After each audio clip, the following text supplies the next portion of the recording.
Okay, so I'm Audrey Ryan, and this is Jack Caldwell, and we're doing the next series of the author to author interviews. And I will be asking Jack all the questions. So let's get started. Hey. I'm pleased to be here. It's a lot of fun, and I hope that everybody who's listening is going to have some fun too. Great. Yeah, so Jack, I just like to kick things off to talk about. You have two very different other era novels, and I'd like to talk about both of them, both the post Civil War one and then the more modern series. Yeah, Um, yeah. The post Civil War one is really the second story I've ever written, and it's the first one's ever published, and it's Pemberley Ranch. It's set in 1870 Reconstruction, Texas. Yeah, I make Darcy a cowboy. So but that was not the real reason that I wrote the story. It gave me a chance that seemed that and we can go into a little bit later, but just how the story of Pride and Prejudice just could drop right into a post Civil War Reconstruction type novel. The um, other era series I wrote is my trilogy about New Orleans set in the late 20th century, Crescent City, and this is the first of them, uh, book one of Bourbon Street Nights. And in that, well, we'll talk about that later. So, but again, it's an American novel talking about what I know, which is New Orleans before, during, and after Hurricane Katrina, which is the whole point of the trilogy. So, just to let everybody know, the reason I do this is I come to Austen in a different way than a lot of other authors. I'm a historian. History is the most important part of my writing.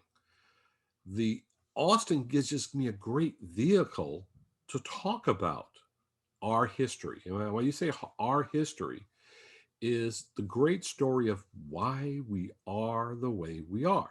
And the only way you're ever going to know that is to know where you came. And that's what makes history interesting to me. And by doing it in a fictional means, it's more interesting to talk about it because then you kind of pick up the facts accidentally. Ooh, you actually might learn something. So that's what's really fun about it. So I guess, did you want to start talking about Pemberley Ranch first? yeah, I was particularly interested. This is actually one of the first other era adaptations that I read, and I am very interested in what inspired you to choose this time period. It seems like you are pretty unique. I haven't really seen other, eras in this time period.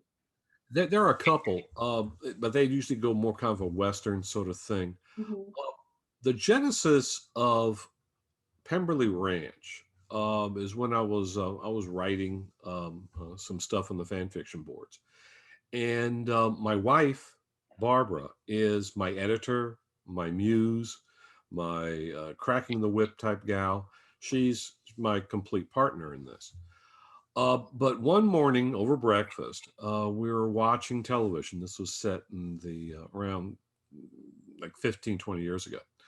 Uh, and they were having a report of the latest march through Northern Ireland neighborhood, Catholic neighborhood, by the Orangemen, the Protestant Orangemen. Now, being part Irish, I can talk about this. It's dumb. But what was amazing is they were marching about a battle that happened 500 years ago. The Protestants won the battle. So every year you got to kind of stick it to those Catholics that, hey, 500 years ago, we kicked your butts. And Barbara and I looked at each other and says, this is really dumb. Um, my family is Louisiana. That, for those of you who don't realize that, it's in the south of the United States. And I actually had ancestors that fought in the Confederate Army. Barbara's family is from Milwaukee up in Wisconsin. They're German and Polish heritage. While her family didn't have any people, they came here after the Civil War. Still, if we lived in the same way that other people in other parts of the world live, there's no way in the whole frickin' world that a Cajun from Louisiana will be married to a gal from Wisconsin. Americans think that's dumb. And so what the Genesis side said, how do we get there? How can we have a cataclysm like the Civil War? 600,000, at least 600,000 people died. We killed each other. And yet here we are going, well, why wouldn't you marry somebody from Wisconsin? So that was the idea. I could write that story. And that's when it came to me that I could use Pride and Prejudice to tell that story, the story of Reconstruction. Now, why Texas? That's because Georgia's been done. That's called Gone with the Wind. Yes, Gone with the Wind is historical fiction. A lot of the events that happened in Margaret Mitchell's novel actually happened. It just that she had fictional names attached to it. So that's historical fiction. And so that's what I wanted to do was write a book set in Reconstruction. And so I went, okay, let me think about this. How would Darcy be a big landowner? And I went, make him a Texas rancher. And that's where the whole story falls into place, where Darcy is a former officer in the Confederate Army, but he's the heir to a huge ranch. And I'm talking about huge, I'm talking about half a county huge in Texas. And he's bitter about that. Anybody reads the story, you can find out why. Meanwhile, I need the other side set because I got to make this Pride and Prejudice on steroids. So I make the Bennetts a farm family from Ohio who, after the war, see their opportunity to own their own place. And so they move to the same town next to Darcy's ranch and they buy their own farm, which is what happened after the Civil War. You had people who were moving from the east 2 points west because of the opportunity to get cheap land so you could actually feed and support your family. They're from Ohio. Dale, by the way, did I mention that Elizabeth's only brother was in the Union Army and died in the Union Army? She's not going to like ex-Confederates at all. Yeah. So that drives the drama of the misunderstanding between the two lead characters. And then I could throw into there some of the other things that were going on during Reconstruction, where you had the various rules and occupation by the Federal Army about scallywags and carpetbaggers. You know, for those who don't know what a scallywag is, that was a person who was from the South who worked with Union or Northerners who had moved in. Doesn't mean that every scallywag or carpetbagger was bad. Yeah. But a lot of them were. Sorry, that's what happened. We got the paperwork to prove it. So that was the whole idea. And the other thing that was a great part to put the novel is from a historical standpoint, turning points are always the interesting part. If you look at all the Westerns that you've seen on television, they all seem to take place after the Civil War, between around 1870 to about 1890, almost 1900. Why? Because the West was ending. That was not the beginning of the West, that was the end of the West. As people moved in, they brought civilization with them. They brought churches, they brought schools, they brought lawyers, they brought a whole bunch of other stuff with the railroads. And these people weren't always as tolerant of the other as the original pioneers were. Original pioneers were tolerant of the other because otherwise you're dead. So that's why you could have a town like Rosings, Texas, where just because a black family is a free slave family is moving in, nobody's getting that excited about it. They've had black people there before. They have a lot of folks who are of Mexican heritage, Spanish heritage, German immigrants who have moved in, because they're all trying to survive together. It's when they had a lot of folks come in that already had their prejudices hardwired, that you saw the changes that happened in the West, particularly in Texas. Mhm. So that again, turning points in history are the interesting parts, and that's why I said it there and in that particular location. Interesting. Um, so this is interesting to me because one of the questions that I had thought to ask you was how you referenced your personal life to work on your more modern series, but I see that now also in your post Civil War series as well. But I'm interested in shifting into your next series. Starting in New Orleans, how have you drawn from your personal experience in order to shape those stories? Well, this is the first one. This is Bourbon Street Nights, and this is volume one of Crescent City. A lot. The reason I wrote Crescent City was because of my personal experiences. I was there. I was there during Katrina. I saw trees fall in 125-mile-an-hour winds around my house. They missed my house. They missed my neighbors' houses though. And it took us 2 days with chainsaws and bobcat to literally cut our way out of our subdivision. Nobody helped us. We had to help ourselves. So I wanted to write Crescent City because I wanted to write about what happened during Hurricane Katrina. There's a tremendous amount of misinformation out there about what happened, why it happened, and who was at fault. Mhm. Um, because of what happened, because of the disaster, I actually had to leave Louisiana for work. And I ended up in all places, Wisconsin. And which, oh, by the way, fantastic people, really are. And we still have lots and lots of really good friends up in Wisconsin. That's why I call myself the Cajun cheesehead. Uh, I mean, I'm a Cajun, but boy, I do pull for the Packers as long as they're playing my Saints. Uh, so, but there was just so much misinformation. You know, babies being raped in the Superdome. You know, gun battles over in the convention center. Uh, why would you build a city that's already underwater? I just wanted to tear my hair out.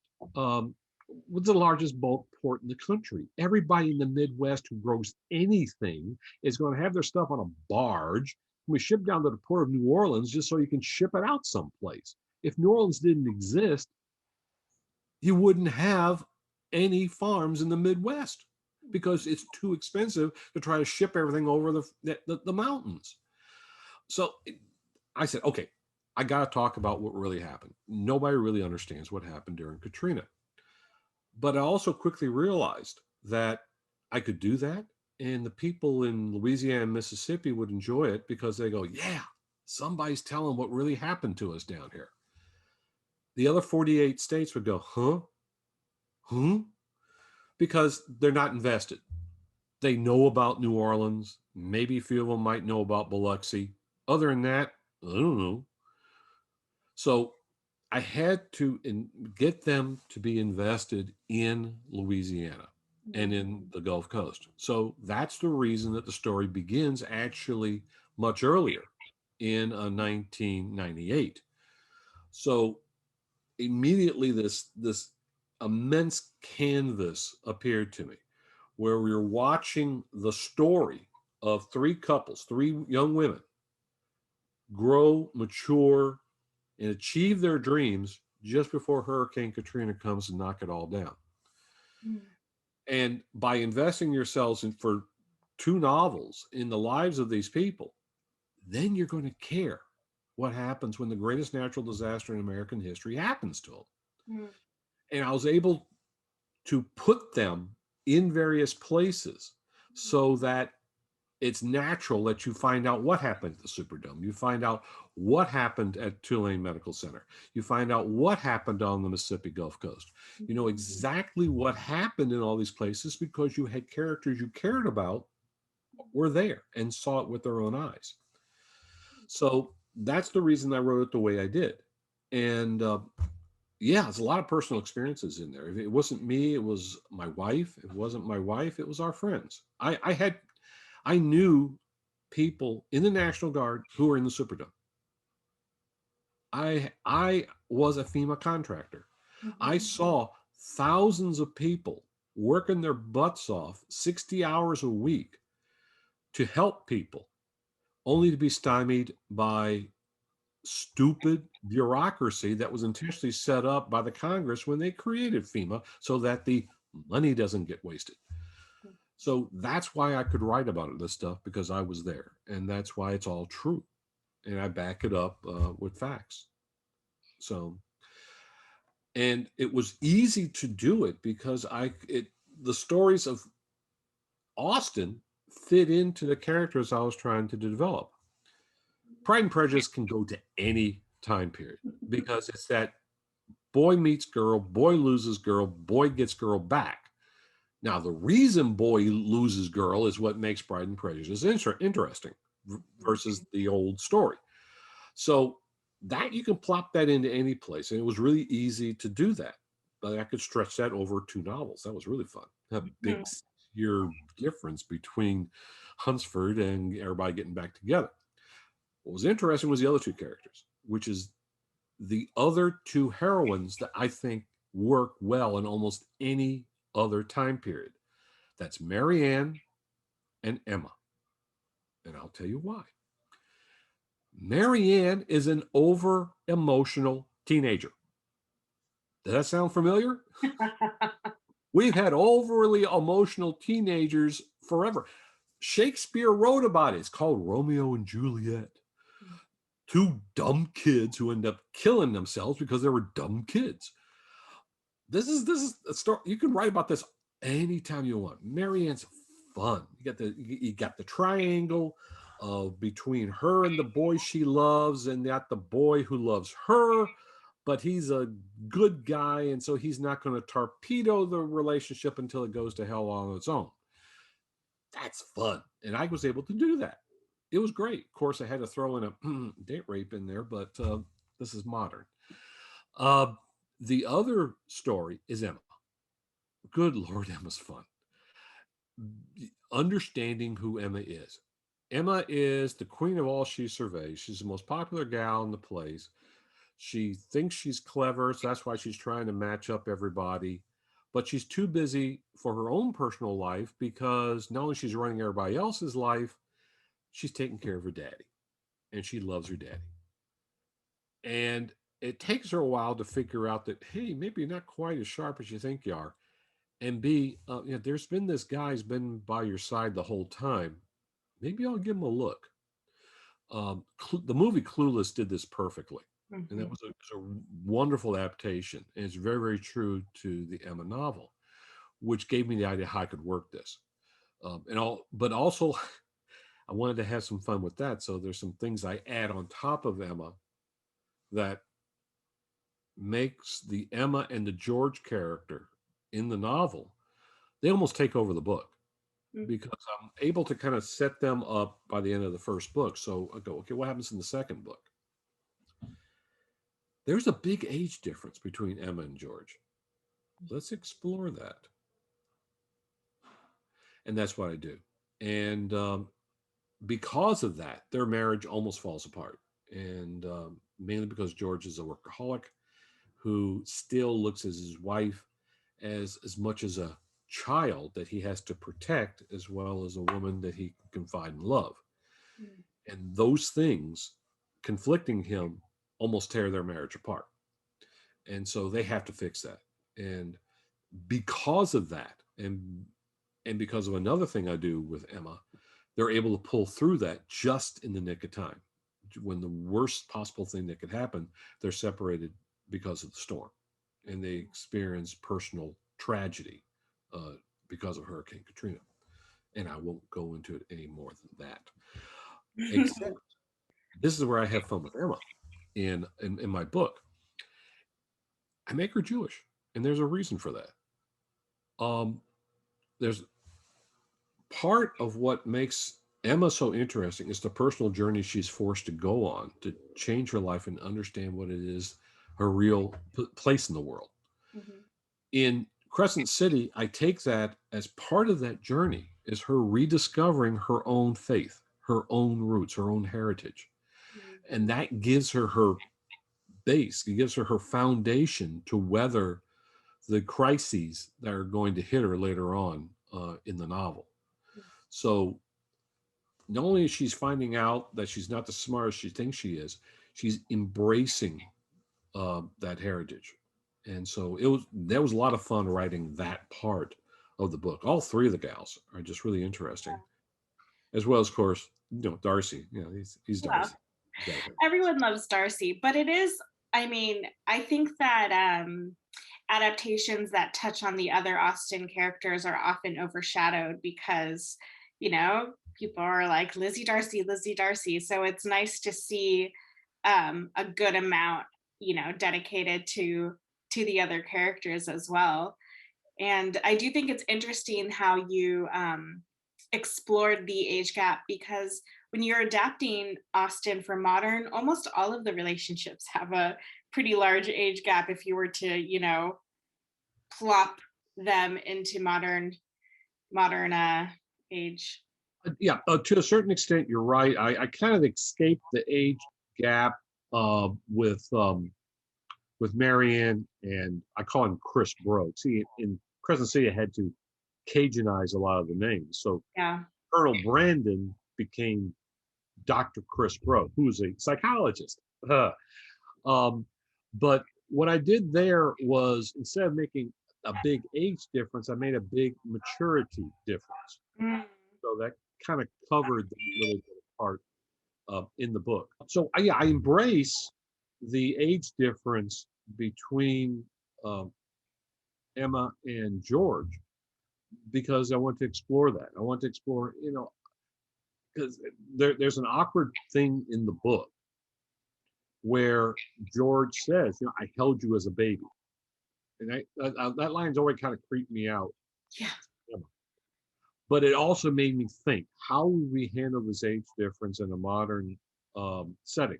He's not a whole lot older, maybe about 10 years, but 10 years is still a bunch when you're 20 and he's over 30 in Mhm. modern era. Of course, as you get older, age difference doesn't mean squat. Yeah. But right then, it still kind of means something because people, frankly, don't really mature until you're like 22, 25. Mhm. Of course, some people never mature, but that's a whole different thing. My wife claims I still haven't. Anyhow, so that was really interesting writing about that. And that's why their characters are so interesting. You talk about some of the other heroines in Austen, the other pairings in Austen. They're the situation between Wentworth and Anne Elliot can be moved, but it's the whole persuasion thing. It's more of a separation, a war separation, the girl back home while he's facing trouble. Uh, Maybe you could move that into space. He's the astronaut and she's at home. But the whole persuasion thing, it's kind of hard to do because today people are not persuaded that way. You don't have that social pressure of marrying to support yourself and all these other sorts of things. So it while you think persuade, you can't really write a true persuasion story, but you can use some elements in that. But it's not going to be very much of a persuasion. Yeah. Um, the Although other, I always thought Persuasion would work really well as like a queer adaptation because it's okay, different. Yeah. yeah, yeah. But that's If you did something like that, you could if someone's out and no one's in the closet. Sure, yeah. that's probably the only way I can think you could really make it work, Mhm. except just writing just he's away and I'm here.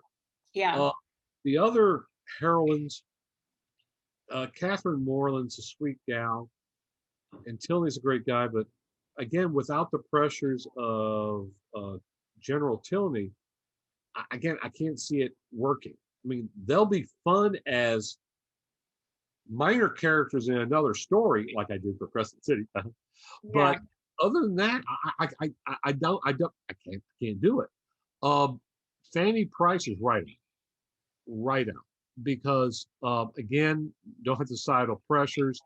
You don't have that whole battle between um, being true to your morals versus modernality attacking it.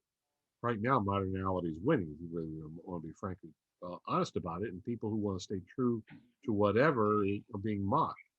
So, in a modern situation, a Fanny Price would just not have a presence on social media, and she's go on doing what she's doing. So, she's right out.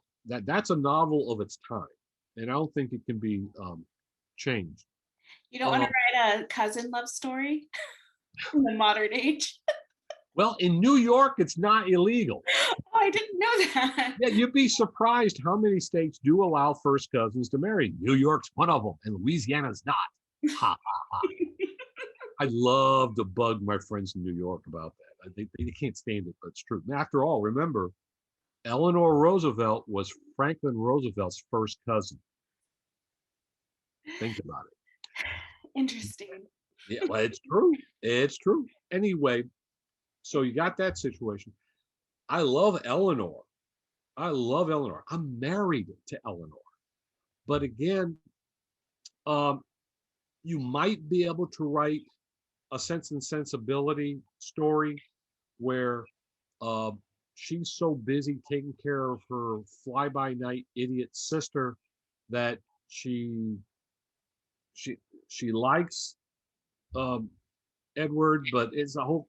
It would take a pretty good person to write that book that she's so dedicated to duty that she doesn't feel that she has enough time or whatever to hook up with Edward. And I don't know. It'd be tough. It'd be tough to write that story. No, so am I leaving anybody else out? Yeah, I think I've got all the heroines. Unless you talk some of the minor ones, and Jane's boring as hell. Uh, I mean, come on, she's perfect. I mean, If you go whatever. to the, yeah, or if you go to the unfinished, which they're not really developed enough. Well, Yeah. there are a lot more tropes.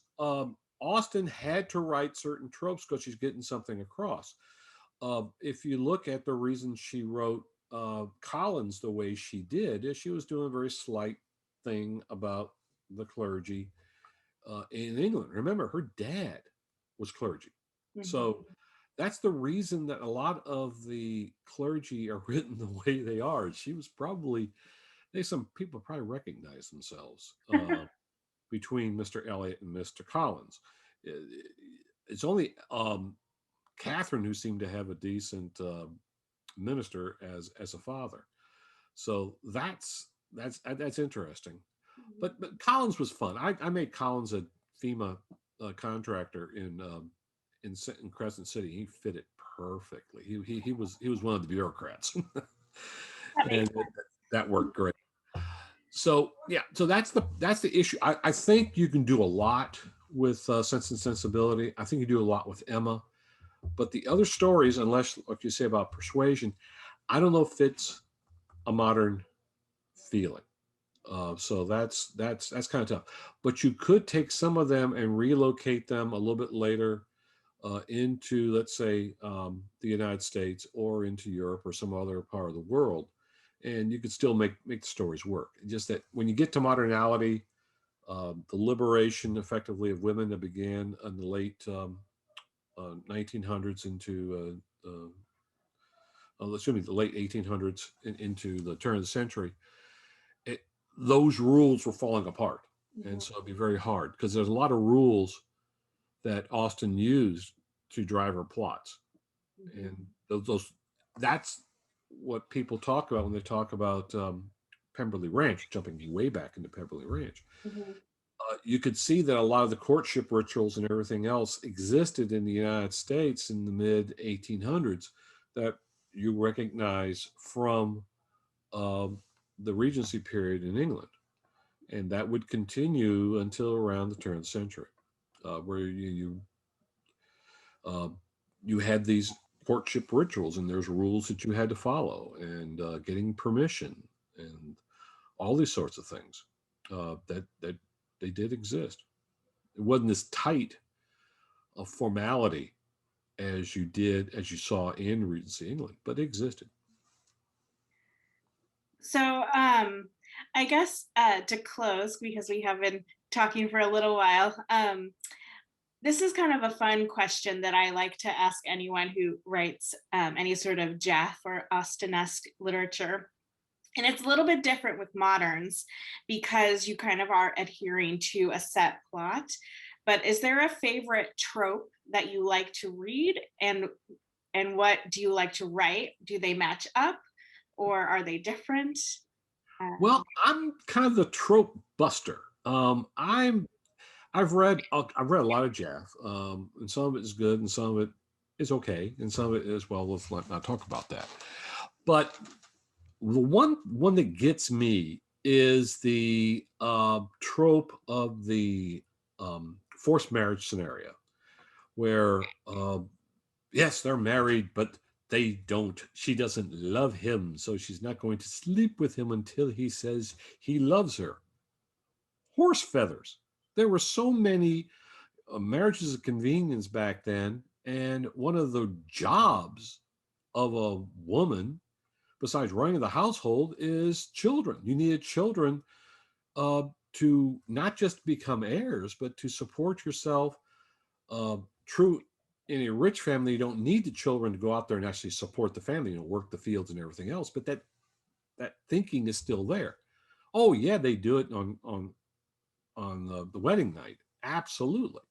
So one of these days, I'm going to write my own version of the forced marriage scenario. But what it will do, it will be a catalyst to get them to move closer together. Um, because the situation with Darcy's a great guy. He changes very little in Pride and Prejudice. What he becomes a little bit more open, a little less reserved, a little more forgiving of those who are of different class than him. But remember, he was like the best landowner who ever lived before Elizabeth ever met him. His servants had nothing but good things to say. Bingley worships the ground he walks on. So he's not this creep who has to be fixed by Elizabeth. No, Elizabeth's the one who changes. Elizabeth's the one who grows.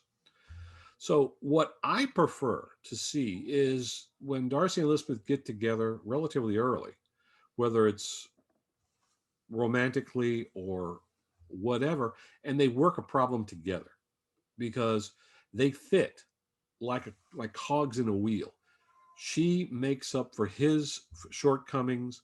He makes up for her shortcomings. And together, they're an incredible team. And that's the sort of stuff I like to read because that's how I look at my own marriage. Barbara is, frankly, she's much better with people than I am. And she's smart. She's wonderful. She's sweet. Good Lord, I can't imagine life without her. So we're a team, and this is what I like to read is about a couple's becoming a team working together, and so that's what I enjoy. So it's not really your usual trope, but then I've been blowing up tropes all over the place. After all, I like Carolyn. I think Carolyn Bingley's not anywhere is not the original Mean Girl, and I keep reforming her, and people will either love her or go, I can't believe you did that. Well, deal with it. I think that Caroline could be very similar to Emma in many ways. Yeah, Yeah, I've yeah, always seen a little bit of a parallel. I don't dislike her either. yeah. No, I agree with you. I think there is some similarities. The main difference is that I believe that part of the reason Carolyn acts the way she does is she knows darn well where she came from. Yeah. It embarrasses her. Emma doesn't have to worry about that. She was born into wealth. Uh, she's doesn't have to worry any at all where her next meal's coming from. And she knows eventually she'll meet some guy, probably. But right now, I'm busy taking care of dad and being the queen of town. Mhm. So, yeah, I think you could swap the two. But there's still an innate sweetness to Emma that Carolyn has to learn. And Mhm. and that's why I have fun writing her because I like doing that. Cool. Well, is there anything else? I mean, we had such a great conversation, but is there anything else you want to add for anyone who's tuning in? Any upcoming projects or? Well, this is not really going to fit into our category we're going to, but this is jumping into my Regency bunch, which is my Jane Austen's Fighting Man universe. Mhm. Uh, there's a gap in there. The Three Colonels takes place during a Waterloo, and that's 1815. Then Rosings Park, the last book of the series, begins in 1816, about a year later. Well, there's a gap in there. And in that gap is Georgiana getting married. So I'm filling that gap. And Oh, I'm basing it on, I'll tell you the title of the book and you can figure out where I'm going with this. Brother of the Bride. oh, So I'm taking some things from Father of the Bride in there, but yeah, poor Darcy has to deal with his beloved sister getting married,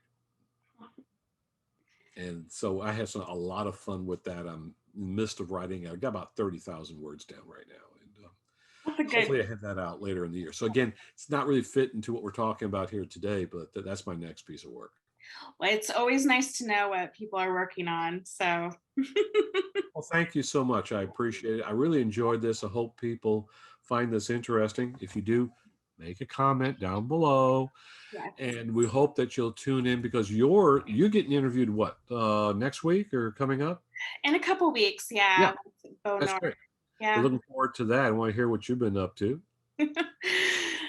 Oh, what have we all been up to during Yeah, these trying times? it has been that, but we're all having fun with it as well. Totally. Enjoyed this. Thank you so much. Thank you. All right. Thanks, everyone.